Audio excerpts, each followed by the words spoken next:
Sri Lanka es un país que pocos en el mundo hispano conocen.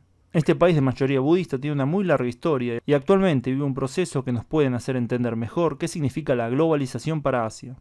Hoy vamos a hacer un breve repaso por la historia y la situación de tan particular nación. Sri Lanka fue poblada por primera vez hace aproximadamente 40.000 años, con las primeras oleadas humanas que salieron de África y que se dirigieron al sudeste asiático y a Australia. Las evidencias arqueológicas muestran que distintas migraciones llegaron desde lo que hoy es la India a lo largo de miles de años. Si bien hay que aclarar que el panorama no es muy claro todavía acerca de este periodo prehistórico. La historia oficial de Sri Lanka comienza con la llegada del príncipe Vijaya, que se dice fue expulsado del reino de Vanga, actual Bengal, y que con un grupo de seguidores se exilia en Sri Lanka, en donde conquista una zona. Con el paso de los siglos, sucesivos reyes singaleses fueron conquistando toda la isla y expulsando y mezclándose con los nativos. Los singaleses, el grupo étnico dominante en Sri Lanka actualmente, serían descendientes de estos invasores provenientes del norte de la India. Una marca cultural que perdura hasta ahora es el idioma singalés, que es un idioma indoario, es decir, que proviene del indoeuropeo. Otro elemento fundamental de la identidad singalesa se introdujo unos siglos después de la llegada del rey Vijaya. Misioneros budistas llegaron a la isla en el año 250 a.C., y esta religión fue adoptada por los reyes, fue apoyado por las sucesivas autoridades y se convirtió en uno de los pilares de la sociedad singalesa. Sri Lanka estuvo bien conectada en el mundo antiguo y su cultura y comercio floreció. Por ejemplo, monjes budistas establecieron un hospital en Mijintale en el siglo IV después de Cristo, que fue uno de los primeros hospitales del mundo. Un dato interesante es que se sabe incluso que tuvieron algún contacto comercial con el Imperio Romano, aunque no duró mucho tiempo. La isla fue invadida en varias ocasiones por reinos del sur de la India. Por ejemplo, la dinastía tamil de Chola logró conquistar la isla y gobernarla. Otras dinastías también invadieron, a veces más exitosamente que otras. Estas invasiones tuvieron distinto nivel de impacto en la vida de la isla. Por ejemplo, luego del gobierno de los Chola, se tuvo que traer monjes budistas de Burma para reintroducir la religión, ya que había sido casi erradicada por esos gobernantes. La población de origen tamil es mayoritaria al día de hoy en el norte de la isla, y estos, a diferencia de los singaleses, son predominantemente hindúes. Luego de una invasión particularmente violenta liderada por Kalinga Maga, la isla entró en un periodo de fragmentación y decadencia. Los singaleses huyeron al sur, mientras que se estableció el reino de Jaffa en el norte. Durante la época medieval, Sri Lanka se fragmentó en muchos reinos y hasta fue atacada por una expedición china que los derrotó en batalla.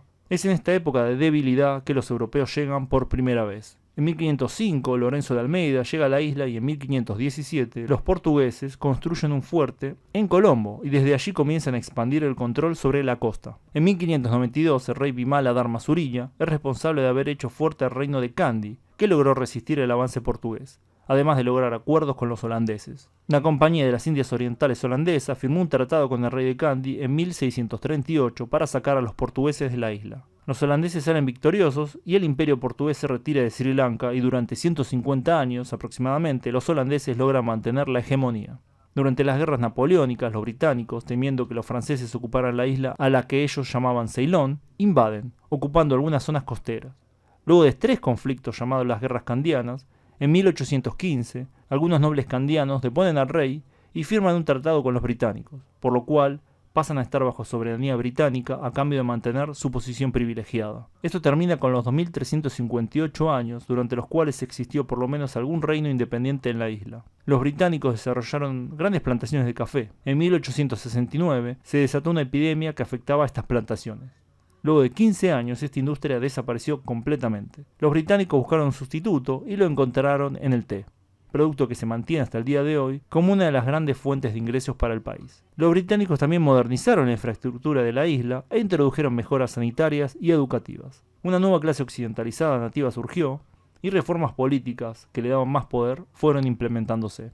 Durante las primeras décadas del siglo XX, el liderazgo político ceilonés estaba unido, sin importar si eran de origen singalés o tamil.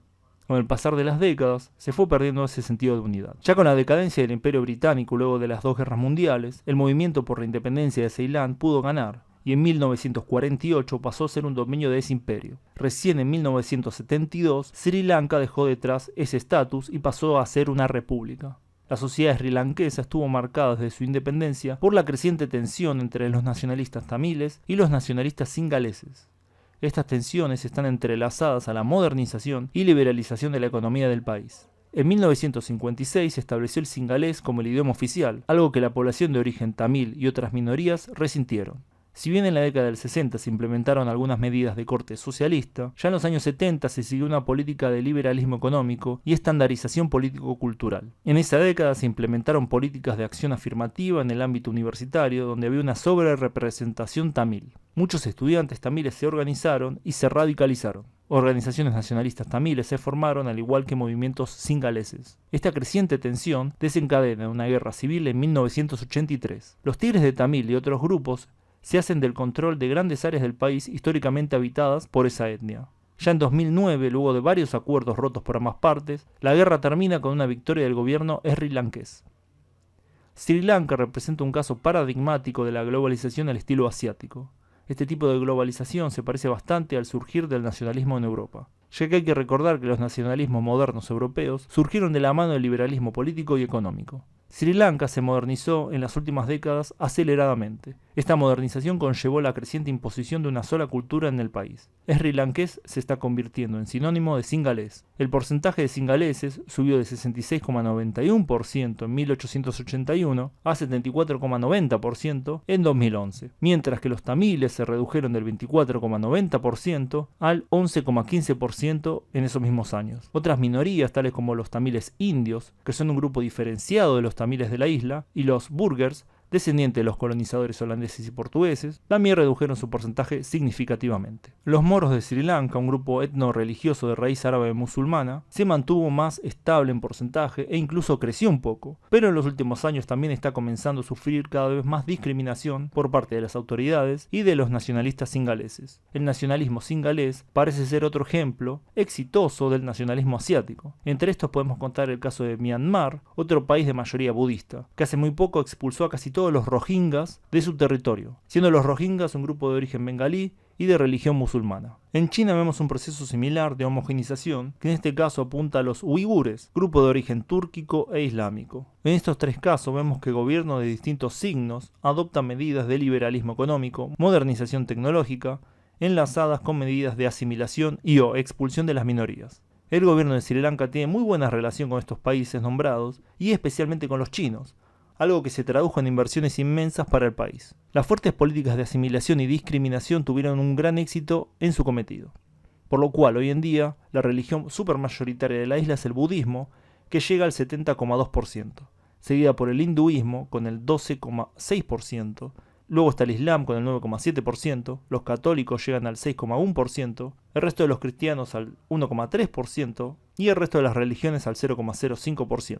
En la cuestión del lenguaje el panorama es similar. El singalés es la lengua principal, llegando a un 74%. La sigue el tamil con el 18%, mientras que todo el resto llega al 8%. Estas políticas de nacionalismo étnico son en general ignoradas tanto por los países occidentales como por los países asiáticos, por lo que Sri Lanka pudo mantener acuerdos comerciales con muchísimos países y organizaciones. Esto le permitió, junto a otros factores, crecer aceleradamente, algo que habrá que ver si logra mantener en las próximas décadas. Creo que el caso de Sri Lanka es una muestra de lo que la globalización y la modernización está produciendo en Asia, donde el crecimiento económico y el nacionalismo étnico parecen ir de la mano.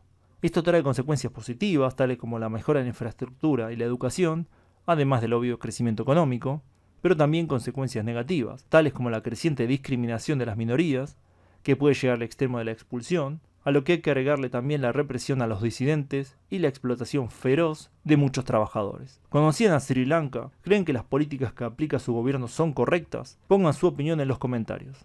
Le agradezco a todos por su tiempo y en especial a quienes colaboran en Patreon. Pongan me gusta si les gustó, compartan si creen que vale la pena compartir. Nos vemos pronto en un próximo video. ¡Salud!